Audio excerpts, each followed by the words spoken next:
It is going to be a long-term journey for a lot of people.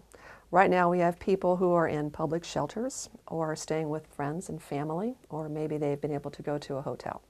That's going to be a short-term arrangement. The next goal will be to get people into temporary housing. And that might be a rental. It could be a house that they rent. It could be an apartment that they rent or a condo.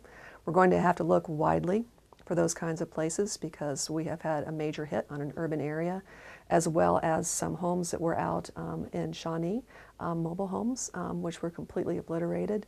We have a rural community of Kearney that is hurting as well. So it's going to be a far-flung event to try to find housing for people. It's going to be tough.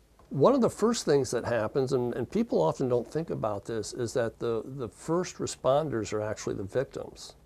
In other words, as soon as the tornado hits or the tsunami hits or whatever the event is, it is the people in the area who dig themselves out and begin to help the other victims.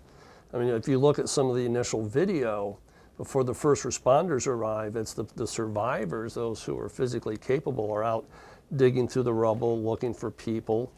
And then you'll have the trained first responders arrive, and it is the survivors and the trained first responders working together because you need every person you can get to help with whatever it is that you're doing.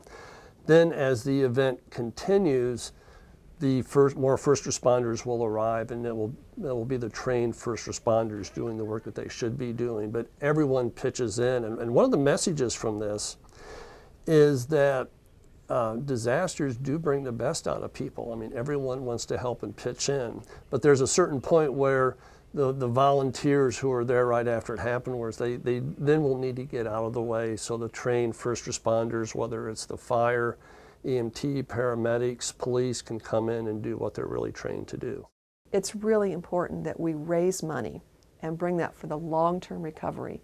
We're going to be rebuilding these communities in Moore and Kearney and Shawnee and Newcastle for years.